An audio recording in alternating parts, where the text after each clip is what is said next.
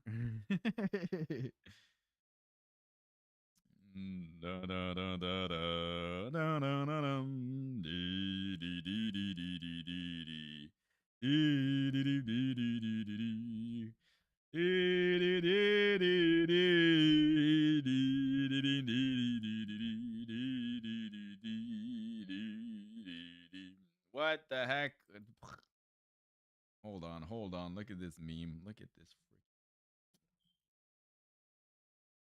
PlayStation refusing to remaster games that need it, like Gravity Rush 2 or Bloodborne, but agreeing to remaster their overused franchises, making it unnecessary. Yep, that's the one. We love Gravity Rush. We love Gravity Rush.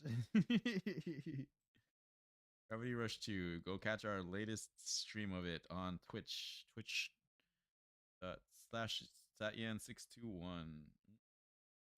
We'll do that plug. Here we go.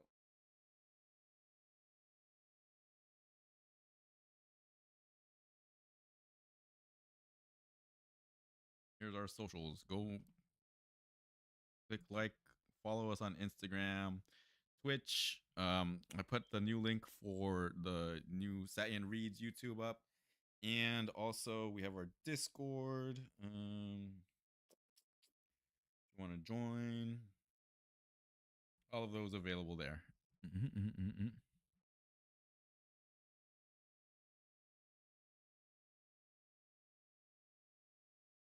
I think in Japan.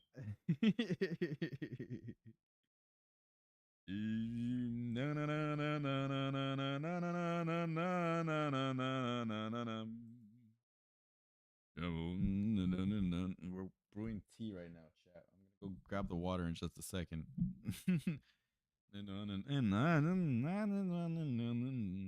Why you ain't been going to work? And I just wanna know, like this. You can take care of you like this. Now you're lost in the heat of it all, lost in the heat of it all. Girl, you know you're lost. Lost in the thrill of it all, lost in the thrill of it all. Amsterdam, Brazil, and New York. Meow.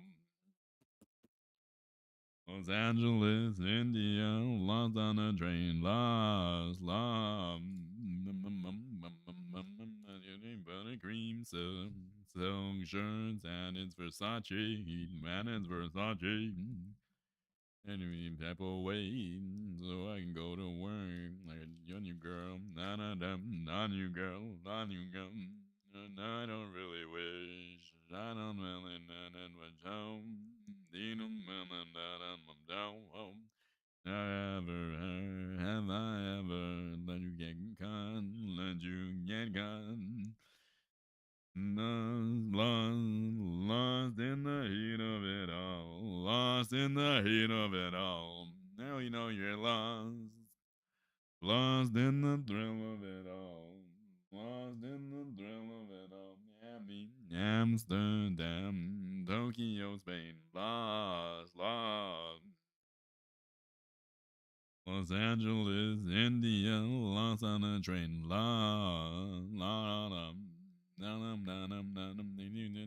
She's gonna know.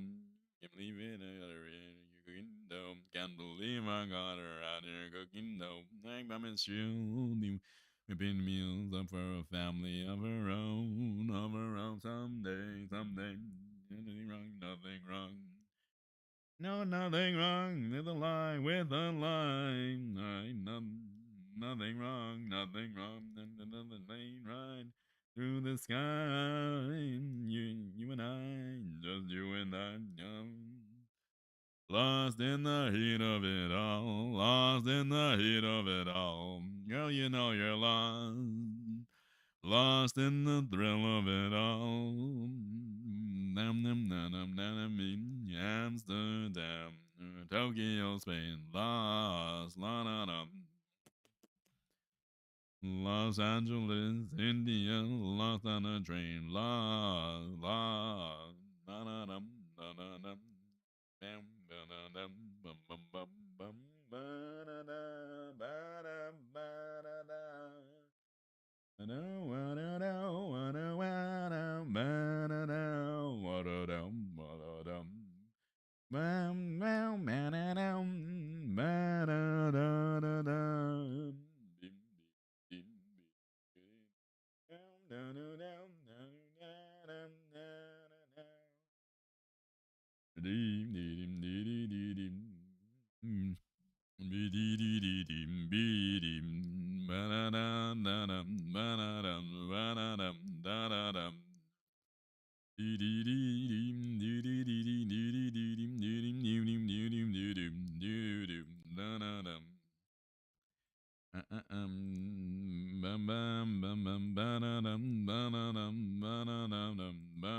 All right, and we're back.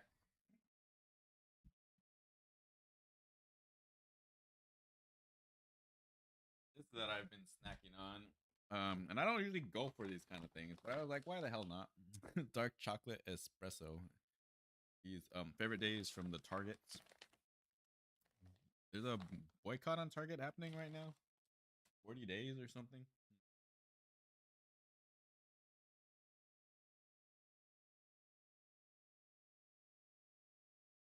Mm-mm-mm-mm-mm.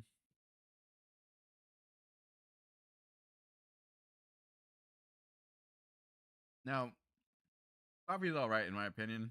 Not the best. I'll always go for a cup of tea, but it goes really well with dark chocolate. Honestly,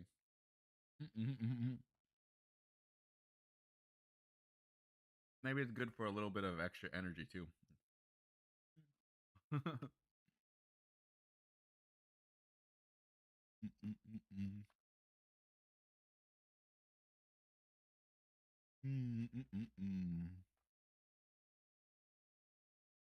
The bitterness of the espresso beans and the sweet but bitterness of the dark chocolate mix really well.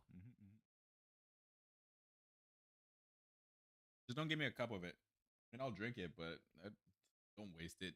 Don't waste it on me, on this stupid cat who just wants some tea.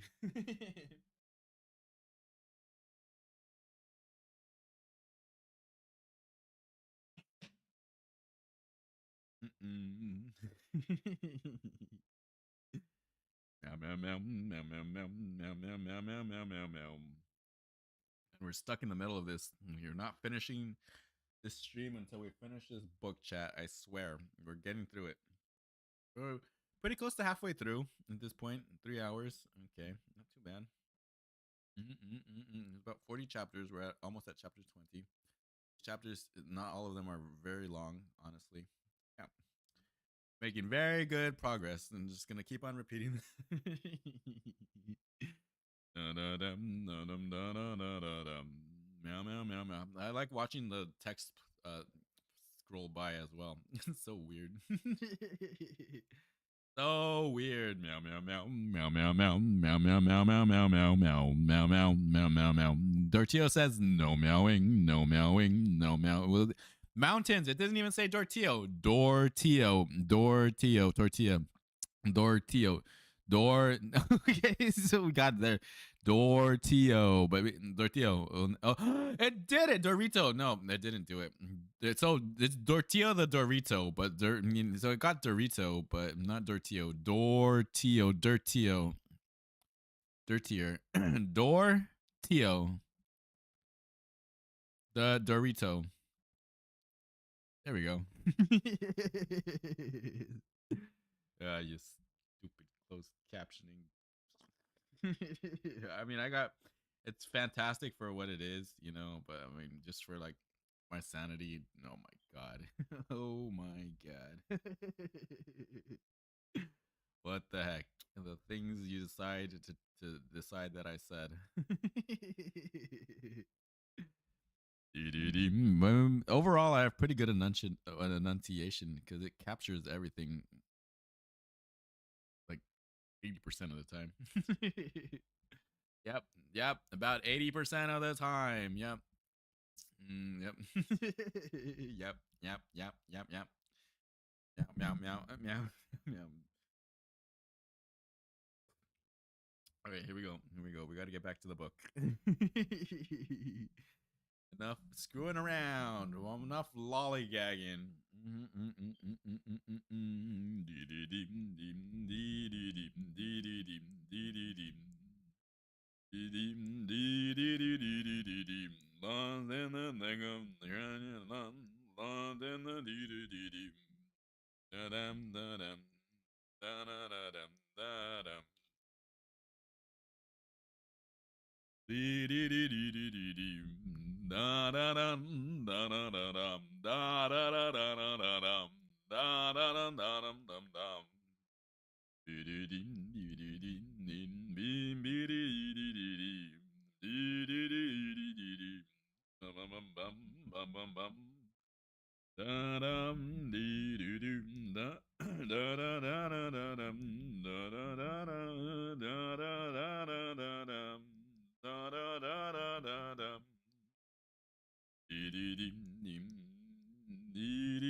Meow meow meow meow meow meow meow meow meow meow meow meow meow meow meow meow.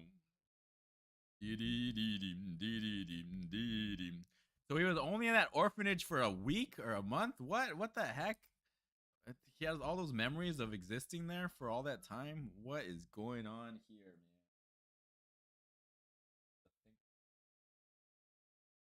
What a wild book.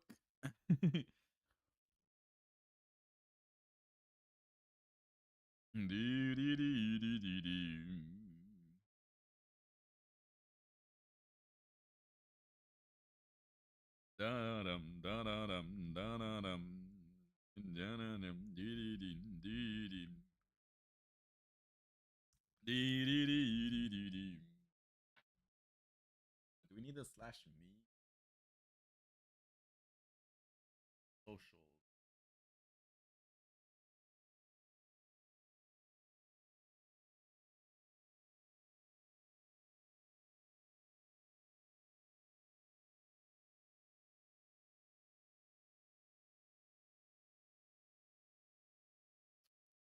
There's that slash me. Check us out. But what if, can we get away without having the slash me? I'm pretty sure we can. So just on my part. Please don't come back with that message. They're only accepting. Oh yeah, there we go. Oh God, why am I so horrible at setting these things up?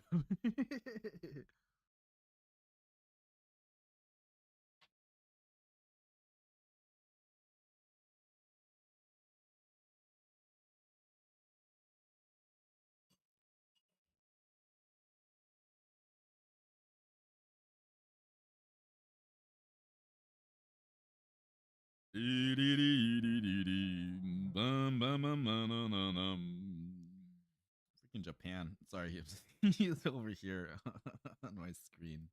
Freaking Japan. Oh my God.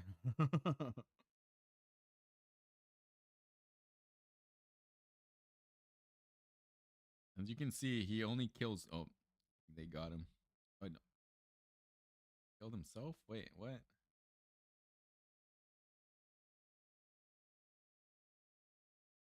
Not gonna try to kill these guys like he tries to kill me every single. This is why I'm just molding over this. I'm always the target over here. Look at him being a good squad member. Everybody, look at him. Go watch Japan Spits right now live on YouTube. Being a good squad member and not just murdering me every 10 seconds. So upset. I'm so upset. I'm so upset. Freaking Japan.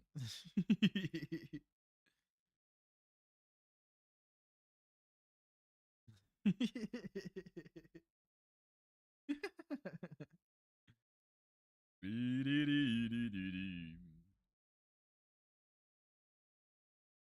right, we're almost ready. A little more tea.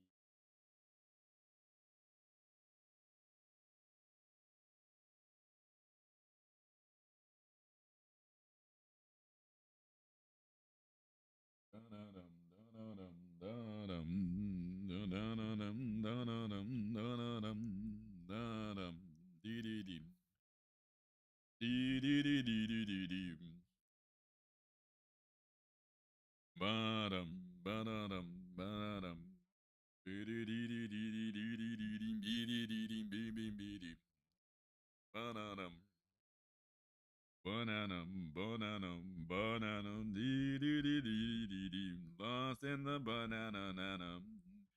Dee dee dee dee dee dee, dee dee dee dee dee dee dee dee dee dee dee dee, bananum. Dee dee dee dee dee dee, doo doo doo doo doo doo doo doo, dananum, dananum. Dee dee dee dee dee dee, da da dum dum dum dum, meow meow meow meow meow meow meow, meow la la la la la, dee dee dee dee dee dee, meow meow meow meow meow meow meow.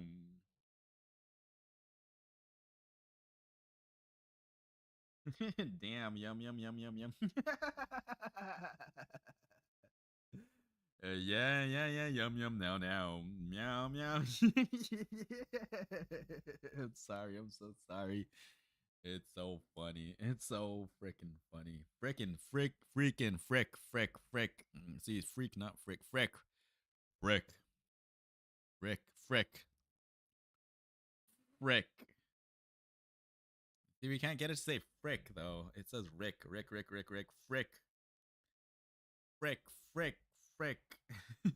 Oh, it did it for like a second. It freaking did it. Oh my god. Goddamn closed captions.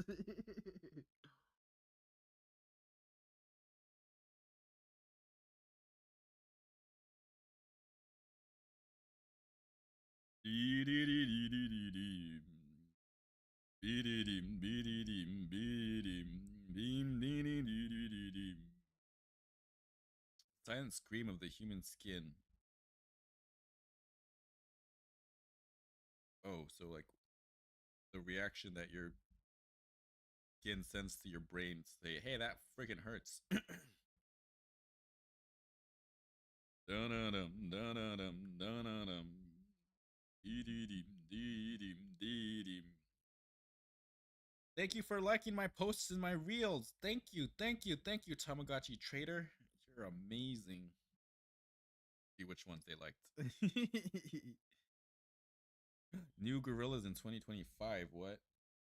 The April issues of Lesson Rocks out in March 19th. We'll have some Gorillas news by Damon. Affirming in the cover, you will see new content this year. Amazing! We love the Gorillas, everybody.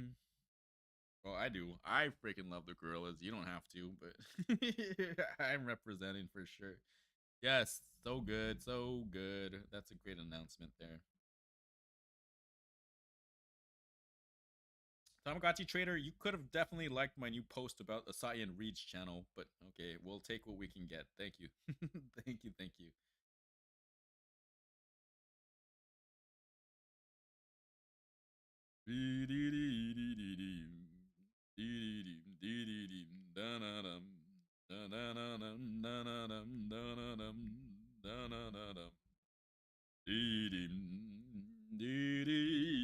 How long have I been away from reading at this point? Probably like 15 minutes. Yeah, 3:13. Okay, we're back to it.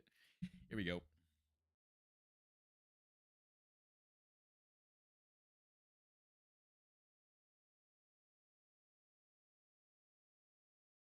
Okay, chapter 15. My dream becomes my reality. After Cecile left, I sat there wondering how could my life be so twisted. There had to be an explanation of whatever was happening, and I, with all my wit, was trying to find it when I suddenly realized that the man from my previous dream did resemble a lot to Stephen. He had the exact same facial features, except just that in my dream he looked much younger with lesser wrinkles and a fuller head. It seemed too much to take on at once, and so in order to divert my thoughts, I quickly started to look around when I noticed the same teak cabinet from my previous dream in the corner of the room. I quickly turned to see the other three corners as well, and from what I discovered, I was left speechless. There were the exact same matching nightstands in the other three corners as well, just like I saw in my previous dream. On noticing carefully, I realized that the bed I was sleeping on too was the one from my dream. I gave one quick look to the wooden flooring of the room, and I was sure it was the exact same room from my dream. From that very moment, it hit me, and the gears of my mind started rotating. All broken links started making patterns. One thing that was clear as glass was that Cecile was telling the truth. I had felt a connection so great with this mansion that I did not need any other evidence to prove that this is where I belonged. This was my home, which also meant that the boy I saw crying in this very room in my dream was me, and the man who came to cheer him up was Stephen. But that also meant that I really had lived in that very mansion with Stephen during my childhood, and not at the orphanage. I got so cranked up that I could not think straight. In just a few moments, all my memories were reduced to nothing, and my whole past life now seemed to be just an illusion. Chapter 16. The Girl's Voice.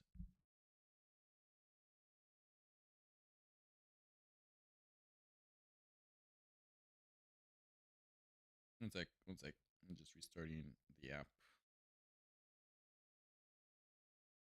Nothing major, but sometimes it's good to restart things, give them updates. Okay, I like that better. All right. Chapter 16. Girl's Voice.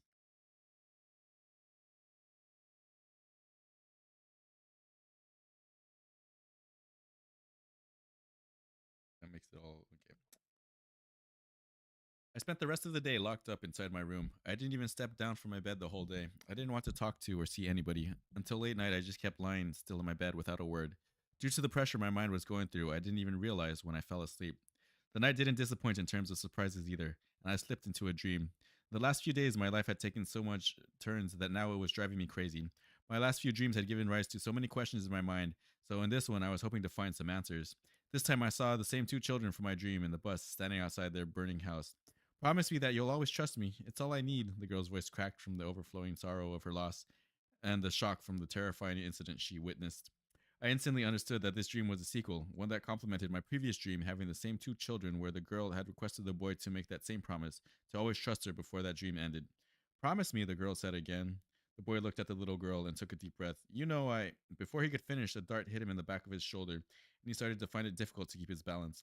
He was struggling to keep standing and was fighting to keep his eyes open. Within seconds, he fell down on the ground, barely conscious. As soon as his body struck the ground, three men, each of them having muscular build like those of the professional wrestlers, came rushing from behind. All three were wearing the same full sleeves, plain skin fit black turtleneck t-shirt, a pair of black trousers, and black leather boots. Black leather gloves covered their hands, and a black woolen monkey cap hid their faces, and black shades did the same for their eyes. Not even an inch of their skin was visible in their black Not even an inch of their skin was visible in their all black attire. All three came and stood absolutely still by the boy. Leave him alone. Why are you after us? The girl screamed at the top of her voice. Suddenly, another man walked in from behind the other three men. He was wearing a dark gray suit with white loafers, a white silk shirt, and a red tie. He too wore similar black monkey cap in order to hide his face. Good job, he patted one of the three men in black standing there. All of you. Thank you, sir, the three of them replied together. It was clear that the three of them were working for him. The man in gray suit then slowly walked towards the boy while he lied helpless on the ground. With every step he took towards him, fear on the girl's face increased. The terror and anger clearly showed on her face. What do you want? Cecile cried. Her cry was filled with helplessness from the uncertainty she was feeling. Uncertainty about her fate and the fate of her friend lying down in front of her equally helpless. Uncertainty about what those men were about to do with him. Quiet, the man in the gray suit screamed. His loud tone and high pitch clearly showed he was furious. Not another word, rookie. Rookie, the girl murmured. Only one person calls me rookie. The little girl's anger got replaced by surprise. She had no idea what was going on, and all she did was stand there, absolutely still struck with awe. The man in gray kneeled down next to the boy. Hey, buddy, how you doing? Uncle, the boy managed with all his strength. Is that you? When the girl held him, her face turned stone cold. So it is you. The girl's voice was now filled with sorrow. You both need to pretend you don't recognize me, he whispered. Jonathan is not safe here, and we're taking him someplace where he will be away from danger. The little girl wiped her tears away. Promise me, he'll be fine. I promise, my dear. Listen, champ, whatever you do, never forget your medicines. He placed a small packet in his hands. Take him, he instructed his three minions. The man in gray suit then turned towards the little girl, and once again, with a voice filled with fake attitude, said, Tell him goodbye if you must. You might not see him again. The little girl quickly ran to the boy and kissed him on his cheek. We'll meet soon, she said, going back. While she was going back, the little boy, with all his strength, managed the words, Cecile, I trust you with my life, and will always do so. The little girl turned with her eyes full of tears of joy. I know. Goodbye, Jonathan, and take care of yourself.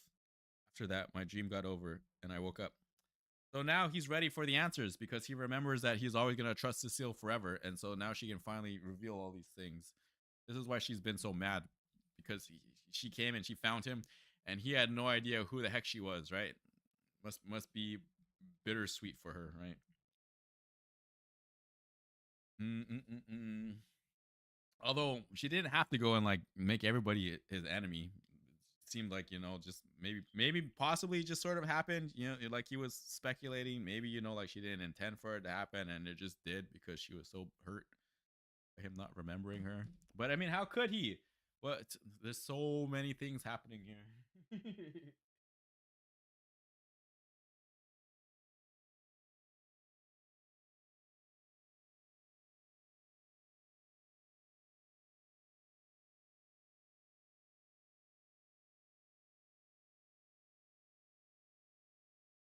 Hmm.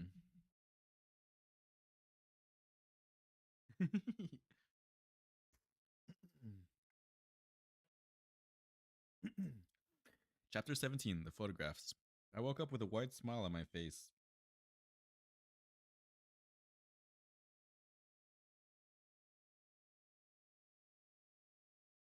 I could feel a happiness surging inside me, a joy that I had never felt before. The joy of knowing that somebody loves me, cares for me, and needs me. All my life, I had nobody to call my own, and it hurt waking up every day knowing that I was all alone. But the last few days I spent with Cecile were the best moments of my life. She understood what I was going through, and if somebody made me feel not alone, it was Cecile. I'd grown extremely affectionate of her, and whatever doubts I had about her were gone. My last dream had wiped them clean. I ran to Cecile's room. She was lying down in her bed and looked somewhat tensed. She was so indulged in her own thoughts that she didn't notice me. Cecile, I went forth and sat on the bed next to her. She turned her attention to me. I laughed. I hugged her as tightly as I could. I promised to always trust you with my life, didn't I? I remember, I held her hand. I'm sorry for not doing this sooner, but I completely trust you now. Instantly, all her tension vanished, and a big smile covered her face. She too threw her arms around me out of joy. In that one moment, I knew I really could trust her with my life and follow her blindfolded. Jonathan, you remember me, she said, her voice filled with joy. It's such a relief.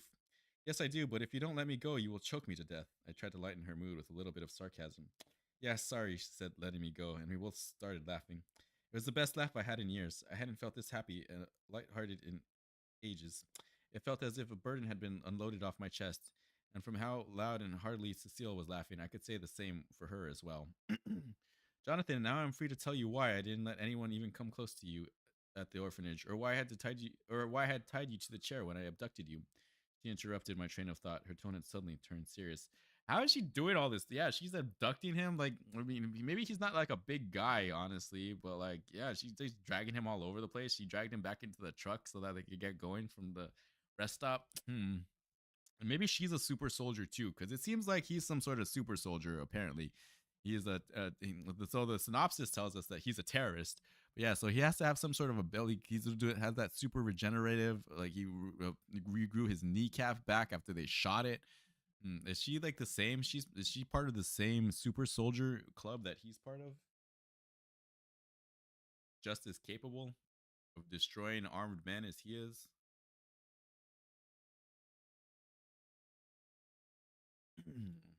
I wonder.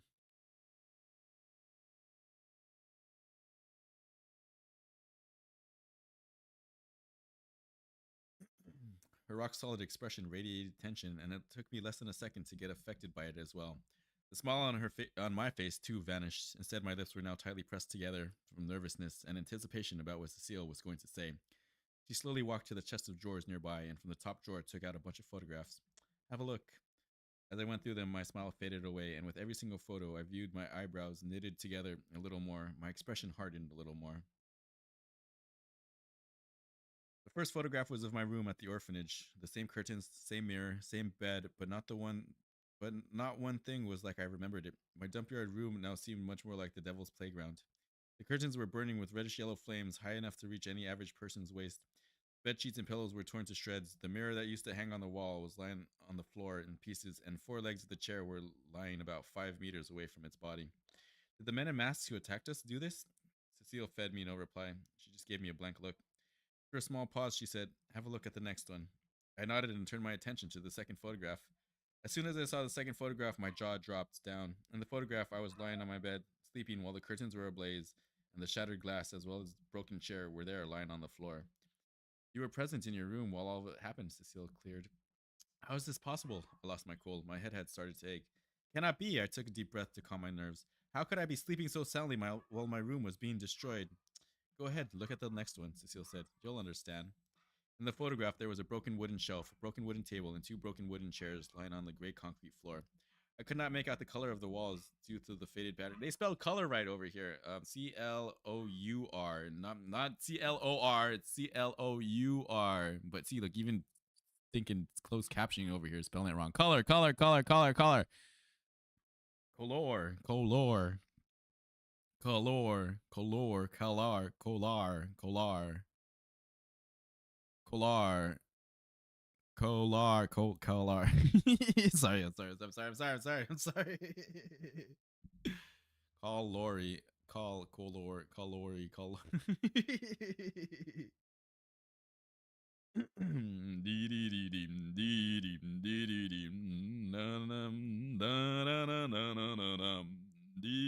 Kolar colon.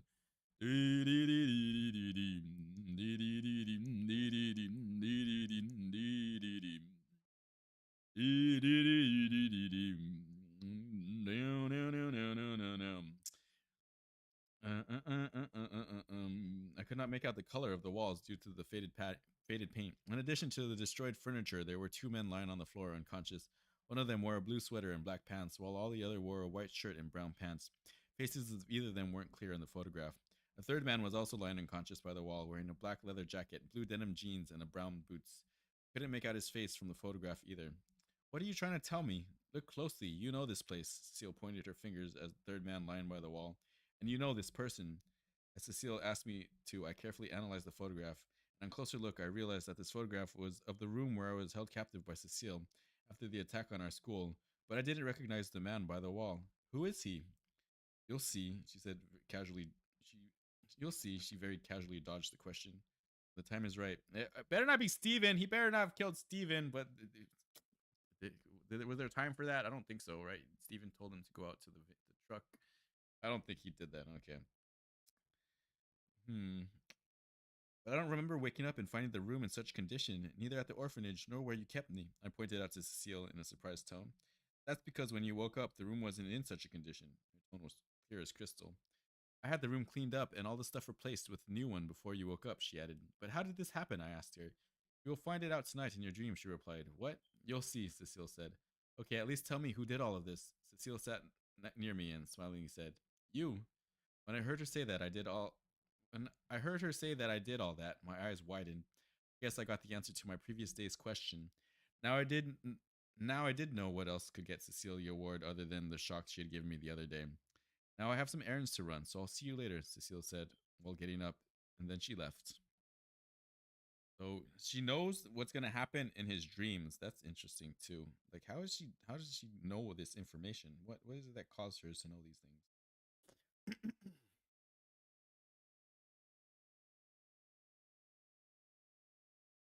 Chapter 18. My Night Diaries.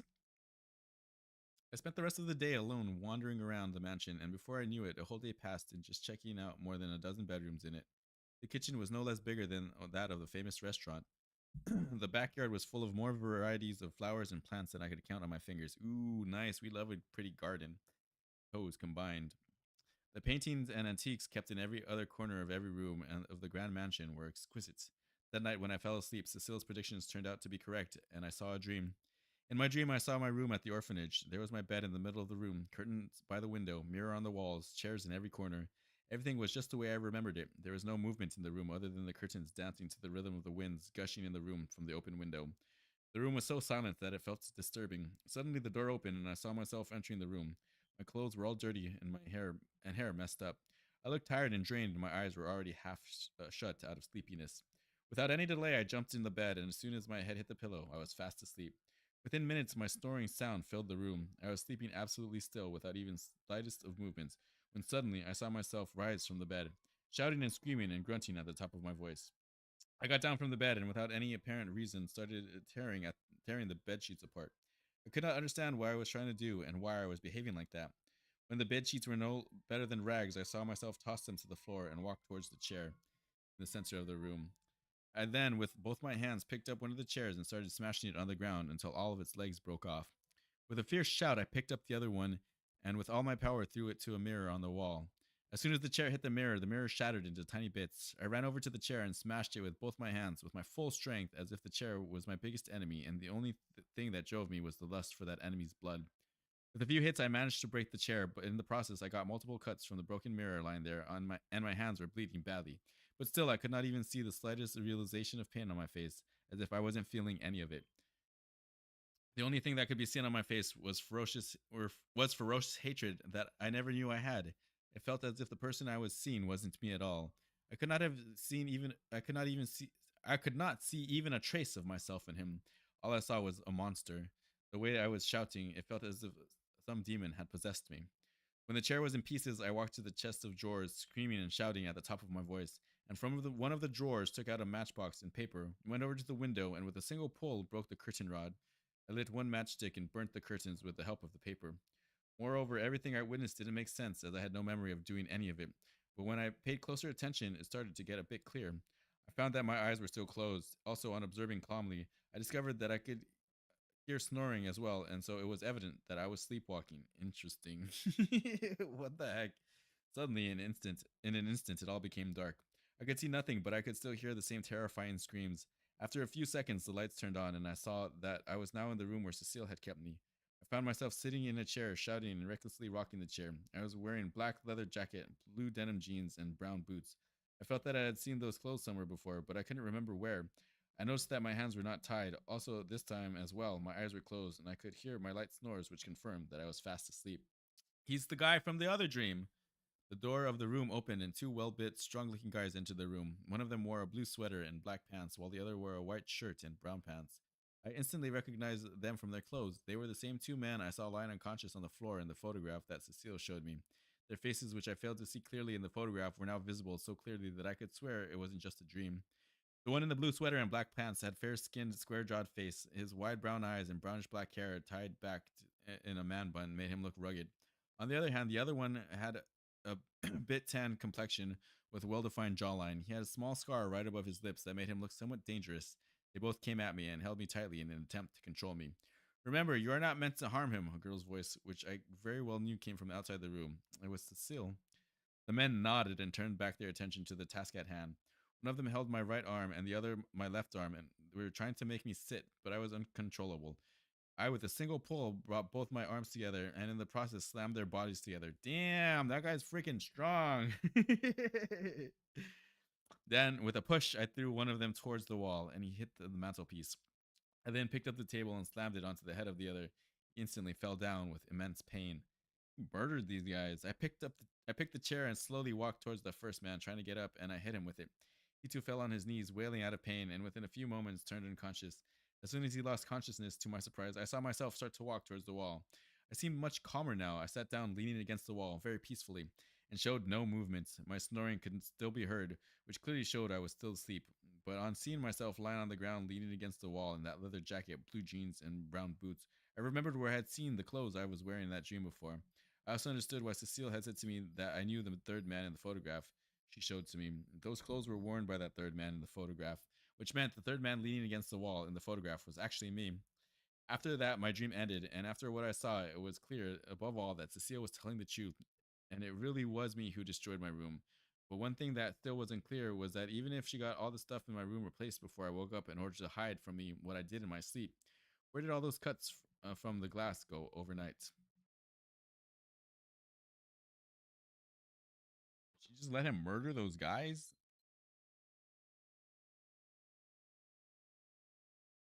They were over there. They went in there to restrain him, and he just wrecked the heck out of them.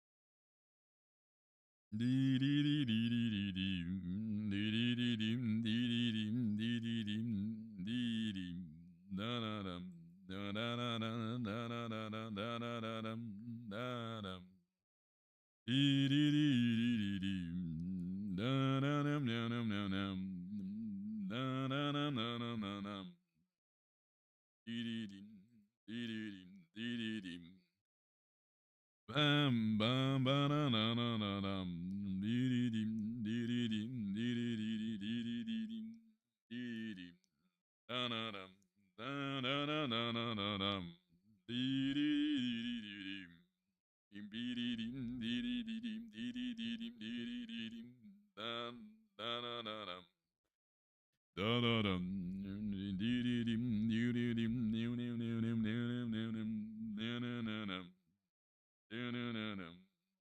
Now you're lost in the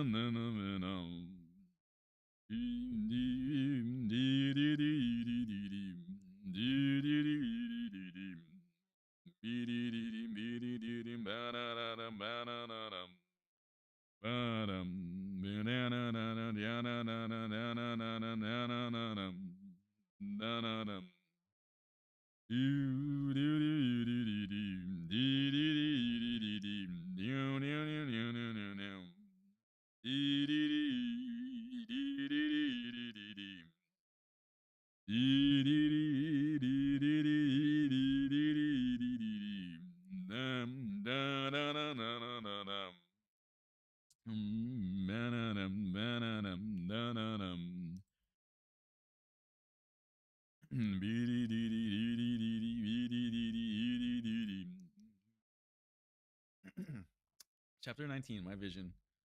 When I woke up, I found Cecile sitting right next to me. It was you, wasn't it? She asked, smiling. Yes, my voice was shrill and feeble out of shock. But how is this possible? I don't remember doing any of it. One other thing that was bugging me inside was that how did Cecile know which dream I would get next? Yep, there's the questions. It was practically impossible for anybody to predict which dream a person would see. I was thinking as hard as I could, but the more I thought about it, the more confused I got. It all felt like an endless loophole with no way out. Lines of worry started to form on my forehead, and frustration started to take over me.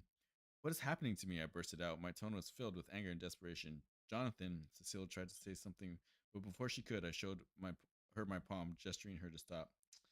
Suddenly, I realized that my dreams became more common after my 18th birthday when I received the letter from my parents, and so I started connecting the dots.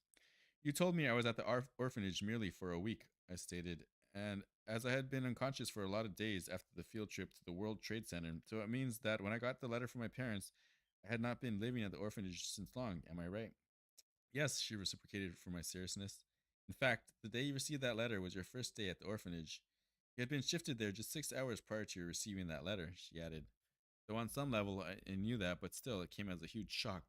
Then it also means that everything I did in my sleep was done after my receiving that letter. Yes, she said, nodding her head. You did that on the following night. Sleeper agent. Something in the letter triggered him to go ahead and take on his task, which is to destroy the World Trade Center. Oh my god, I don't know what's happening here.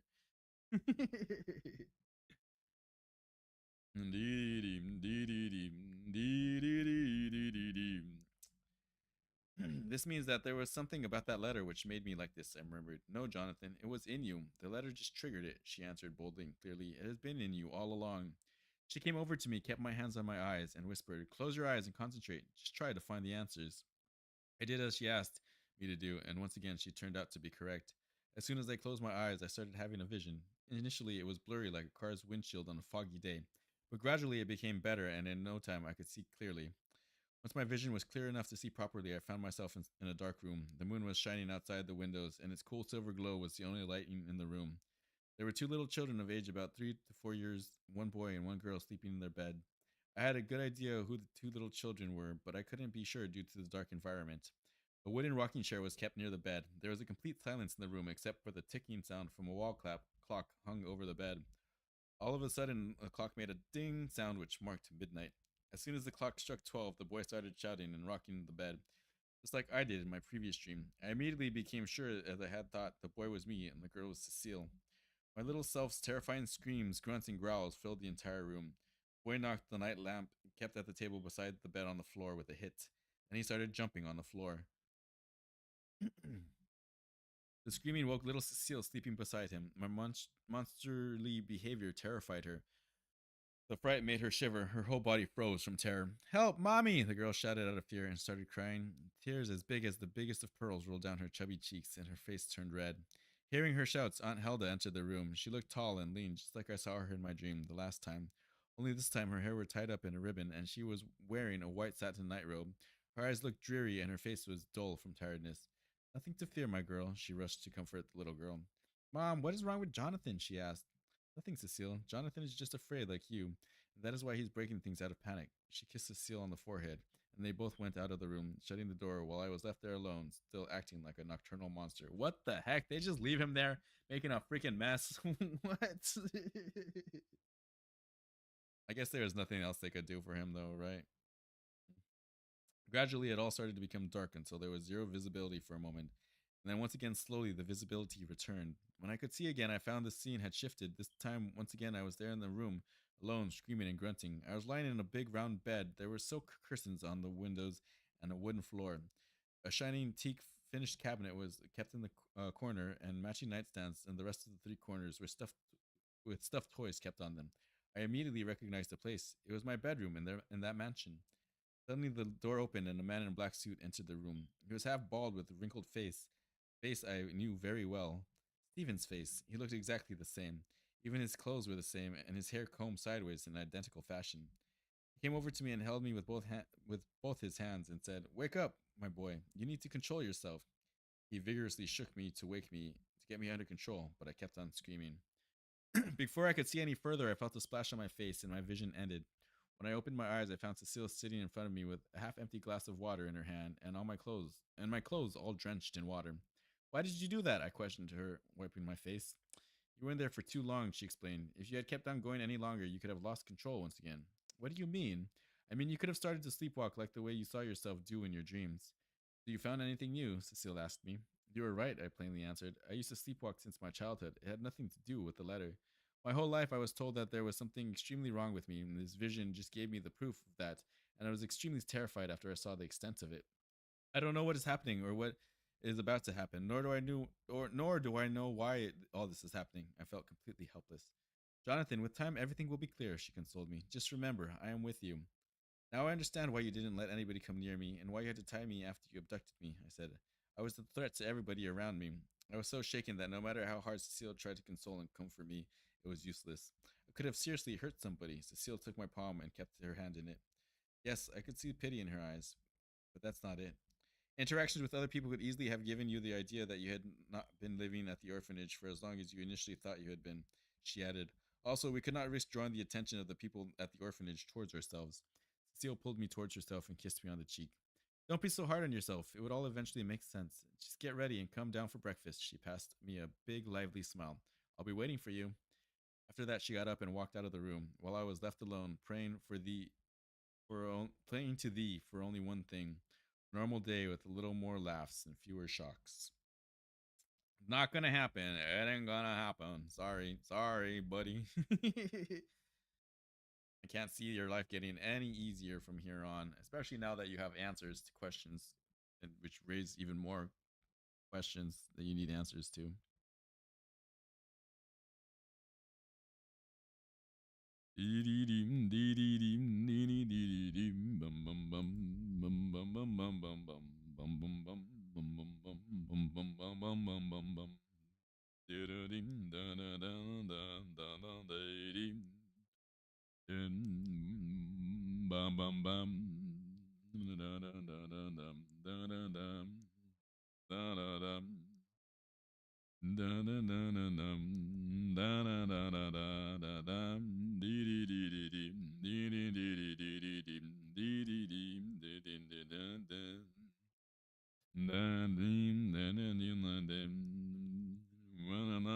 Now you're lost in the middle of it all, lost in the heat of it all. You know you're lost, lost in the thrill of it all, lost in the thrill of it all. Miami, Amsterdam, Tokyo, Spain, lost. Los Angeles, Tokyo, no to the train, na na na. Los Angeles, Indian, la la la train, na na na na. Da da da da da, Sachi, da da da da da da, da da da da da. Bum bum bum bum bum bum, ba da dum, ba da dum, da da da da da da. Dee do dee dee dee dee dum, I don't even da da da da da da da ever. I ever get dum da da dum dum. Lost in the heat of it all, lost in the heat of it all. Girl, you know you're lost, lost in the thrill of it all, lost in the thrill of Tokyo pain, da da da da. And Angeles, India, lost in the train, la la da da da da. Closed captioning doesn't even know what the heck to do. Can't believe I got her out here cooking dough. I promise you to be with meals up for a family of her own. Someday, you know nothing wrong. With a line, in your line, with a line, nothing wrong, with another train ride, with another sharp plane ride through the sky. Just you and I'm lost in the heat of it all, lost in the heat of it all.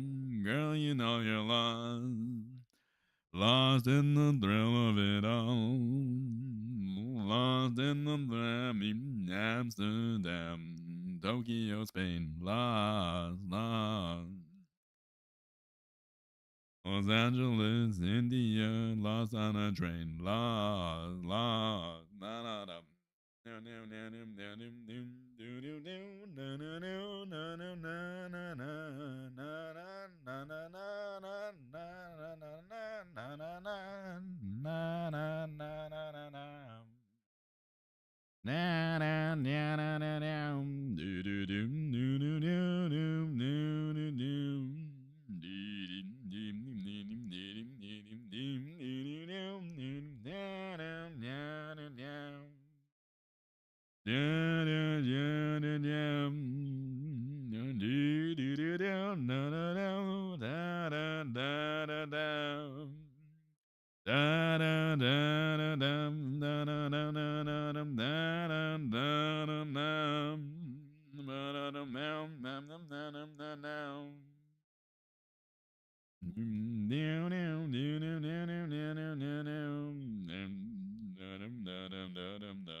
You know you're lost.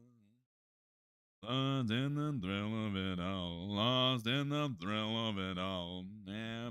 Amsterdam, Tokyo, Spain. La la la la la.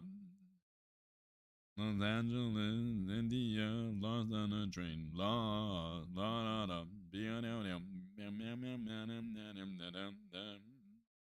Da da da da da da da dee dee dee dee dee dee dee. Bum bum bum bum bum bum bum ba-da-dum. Ba-da-dum, dee-dee-dum, dum, dum, da-da-da-da-dum. Da-da-da-da-dum, da-dum, dee-da-da-da-da-da-dum. Dee-da-da-da-da-dum, da-da-da-dum, dum-da-dum, da-da-da-da-da-da-dum. Dum-dum, dee. Dee dee dee dee dee dee dee. Deem dee dee dee dee dee dee. Dee dee dee dee dee. Dee dee dum. Yeah, yeah, da, yeah, da, da, da.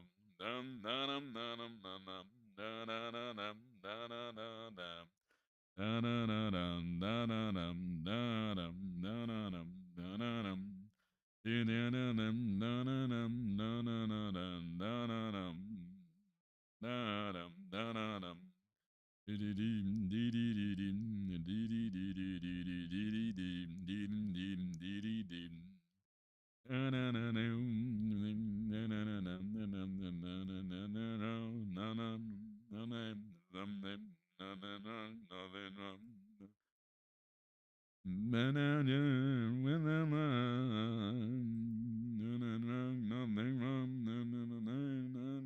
In the sky,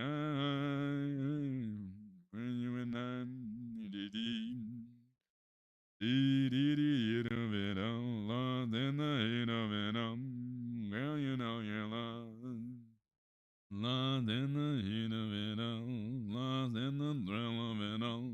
Miami, Amsterdam, Tokyo, Spain, la, la, la.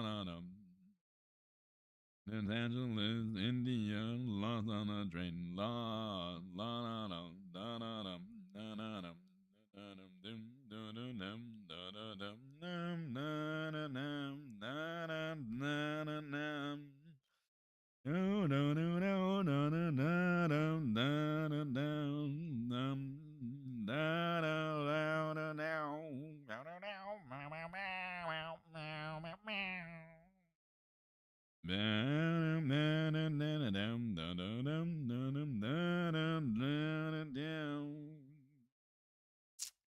Meow meow meow meow.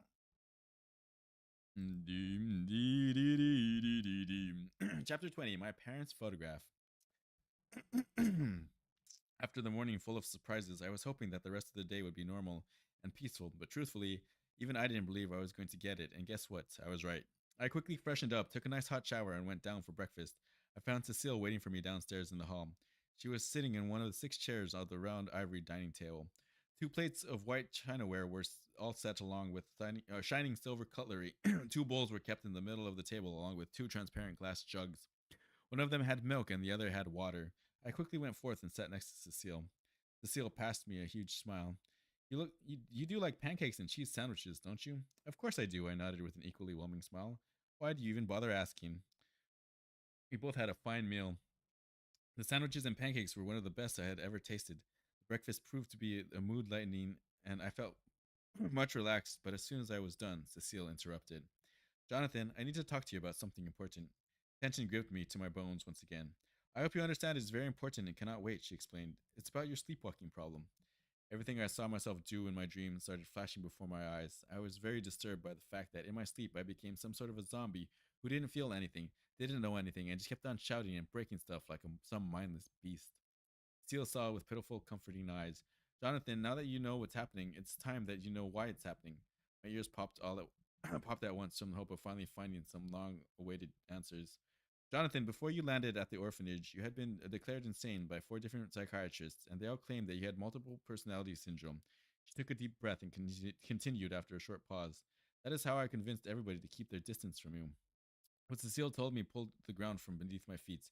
I very well knew that my medical condition was not fine. Doctors had told me about my depression and post traumatic stress I was going through, but multiple personality syndrome was something unexpected.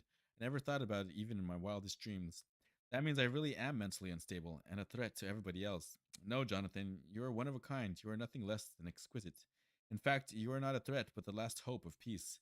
Cecile, what are you talking about? Whatever she was trying to say from was going from above my head.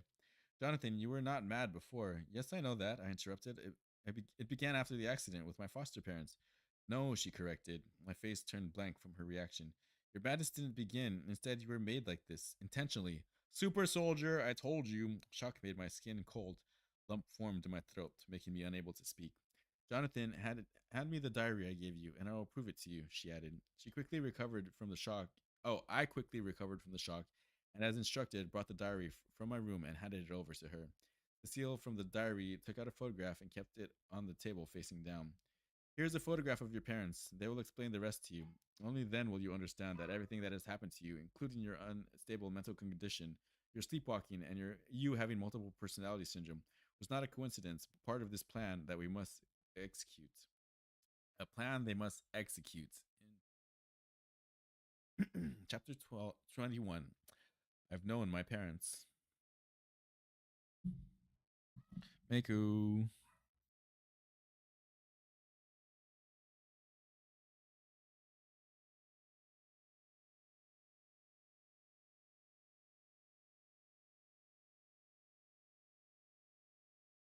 Two, one. Dee, dee, dee, dee, dee, dee, dee, dee. Da-da-da-dum, da-da-dum, da-da-dum, da-da-da-dum. Dee, dee, dee, deem, dee, dee, deem, dee, dee, deem, dee, dee, dee, deem. Dee, dee, dee, dee, dee, deem. That should be it. Please, please. Oh,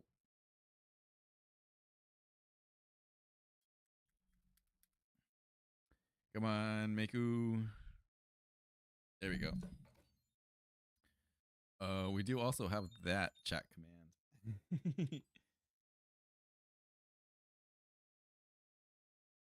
I know it's mon.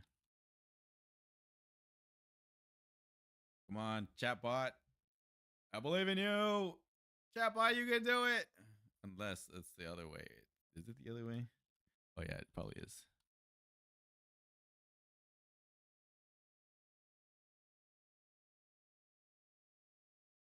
Do it. No, stupid chatbot. There it is. You're so slow over on YouTube, chatbot. Why? I wonder why.